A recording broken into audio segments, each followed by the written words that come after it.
അപ്പോൾ ഇന്നൊരു വെള്ളിയാഴ്ചയാണ്. ഇന്നൊരു സ്പെഷ്യൽ ഫുഡ് ഉണ്ടാക്കാൻ കഴിയാതെ വെള്ളിയാഴ്ചയൊക്കെ അല്ലേ. ഇത് മറ്റേ നാട്ടിലൊരു വൈബില്ലേ, അതായത് വെള്ളിയാഴ്ച ഉപ്പയൊക്കെ ആക്കിയും പള്ളിക്ക് പോവും. എന്നിട്ട് പള്ളിക്ക് പോയി വരുമ്പോൾ എന്തെങ്കിലും സ്പെഷ്യൽ ഉണ്ടാവും. അതൊക്കെ കഴിച്ച് ആ ഒരു വൈബ്, ഉറങ്ങുക, ആ ഒരു വൈബ് എന്നാൽ അതിലേക്കൊന്ന് പിടിക്കാൻ തോന്നിക്കുന്നേ. അപ്പം എൻ്റെ സ്വന്തമായിട്ടുള്ളൊരു റെസിപ്പിയാണ്. എന്താവുമെന്ന് അറിയില്ല, സ്വന്തമായിട്ടൊന്നും പറയാൻ പറ്റില്ല, ഇൻസ്പയർഡ് ആണ്. മറ്റേ അന്നക്കുട്ടി ഹിയർ എന്ന് പറഞ്ഞൊരു യൂട്യൂബ് ചാനലുണ്ട്. അപ്പോൾ അതിൽ അവരുടെ ഒരു ഡയറ്റ് ബിരിയാണി ഇൻസ്പയർഡ് ആക്കിയാണ് ഇത് ഉണ്ടാക്കുന്നത്. എന്താവുമെന്ന് എനിക്കറിയില്ല, കാരണം പൊതുവെ ഞാനൊരു കുക്കല്ല, ഞാനൊരു സർവൈവൽ കുക്ക്. അതായത് സർവൈവ് ചെയ്യാൻ വേണ്ടി ഞാൻ എന്തുണ്ടാക്കും, അതിൻ്റെ അപ്പുറത്തേക്ക് നോ. അപ്പം നോക്കാം. അപ്പം ചിക്കൻ വാങ്ങിത്തരുമെന്ന് പറഞ്ഞിട്ടുണ്ട്. പള്ളിക്ക് പോകുമ്പോൾ ചിക്കൻ വാങ്ങിത്തരാമെന്ന്. തിരിച്ചു വരുമ്പോൾ കഴിച്ചിട്ട് പണിക്കും പോകും.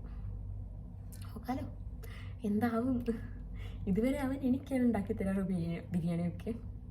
തിരിച്ചുണ്ടാക്കി കൊടുക്കണമല്ലോ, മോശമല്ലേ. മറ്റേ എവിടെയോ പറഞ്ഞ മാതിരി 50-50 അല്ലേ തിരിച്ചുണ്ടാക്കി കൊടുക്കേണ്ടത്. അപ്പം നമുക്കൊന്ന് അങ്ങോട്ടുണ്ടാക്കി കൊടുക്കുന്നത്.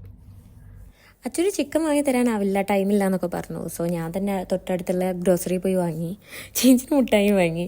അപ്പം നമുക്ക് ബിരിയാണി ഉണ്ടാക്കാൻ തുടങ്ങാം. ഇത്രയും സാധനം മതി കേട്ടോ. ഇത്രയും സാധനം എന്നല്ല, പച്ചക്കറി ഇത് മതി. എൻ്റെ ഉള്ളിമുറി കണ്ടിട്ട് മരമില്ലിൽ മരം മുറിക്കുന്നത് ഓർമ്മ വന്നാൽ അത് തികച്ചും സങ്കല്പിക്കും മാത്രം. പിന്നെ സ്പീഡിൽ എനിക്ക് അറിയാനറിയില്ലെങ്കിലും ഞാൻ എഡിറ്റ് ചെയ്ത് സ്പീഡിലാക്കാം. ഫസ്റ്റ് ഇഞ്ചി വെളുത്തുള്ളിയിട്ട് വാട്ടി ഉള്ളിയിടുക, പിന്നെ ഉപ്പിട്ട് നന്നായിട്ട് വാട്ടിയെടുത്ത് ഈ പരിവാകുമ്പോൾ തക്കാളി ഇട്ട് വാട്ടിയെടുത്തു. പിന്നെ മുളക് പൊടി വന്നു, മഞ്ഞൾപ്പൊടി വന്നു, മല്ലിപ്പൊടി വന്നു, ഗരം മസാല വന്നു, ഒടുവിൽ ചിക്കനും വന്നു. പിന്നെ ജസ്റ്റ് ഒന്ന് വഴറ്റി വെള്ളവും തളിച്ച് കുരുമുളകും ഇട്ട് മൂടി വെച്ച ഹാഫ് പണി കഴിഞ്ഞു. പിന്നെ ഇച്ചിരി മിൻറ്റ് ലീവ്സും ഒരു ഭംഗി കിട്ടും. സെയിം ടൈം വേറെ സ്റ്റോവിൽ റൈസ് നമ്മുടെ പ്രസ്റ്റീജ് ഉണ്ടാക്കുന്നുണ്ട്. ഭാരനെ സ്നേഹിക്കുന്നവർക്ക് പ്രസ്റ്റീജ് വേണ്ടെന്ന് പറയാൻ പറ്റില്ലല്ലോ. ഏത് റൈസ് ഹാഫ് കുക്കായി. പിന്നെ ചിക്കൻ ഓൾമോസ്റ്റ് ആയപ്പോൾ റൈസ് ചിക്കനിലേക്ക് അങ്ങ് തട്ടി, പിന്നെ ഇളക്കി മൂടി വെച്ചു. സംഭവം റെഡി. പക്ഷേ ഇച്ചിരി എരിവ് കൂടിപ്പോയിട്ടോ. പിന്നെ ക്യാരറ്റും കുക്കുംബറും ഓനിയനും ഉറുമാമ്പായും എല്ലാം കൂടി വെച്ച് ഒരു റൈത്ത ഉണ്ടാക്കി. പണിയിട്ടാണ്.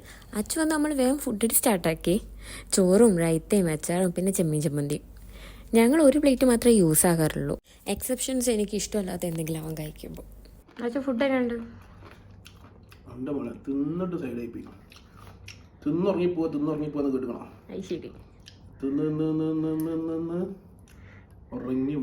അത്രക്ക് വേണം. ശരി, ഒരു കുറവില്ല. ഇച്ചിരി എരി കൂടുതലല്ലേ? ശരി. ഫുഡൊക്കെ അത്യാവശ്യം നന്നായി. പിന്നെ ഞാൻ നന്നായിട്ട് ഉറങ്ങി. അതായത് രാവിലെ എന്താണോ പ്ലാൻ ചെയ്തത് കറക്റ്റ് അതുപോലെ തന്നെ നടന്നു. ഫുഡ് ഉണ്ടാക്കി, ഉറങ്ങി.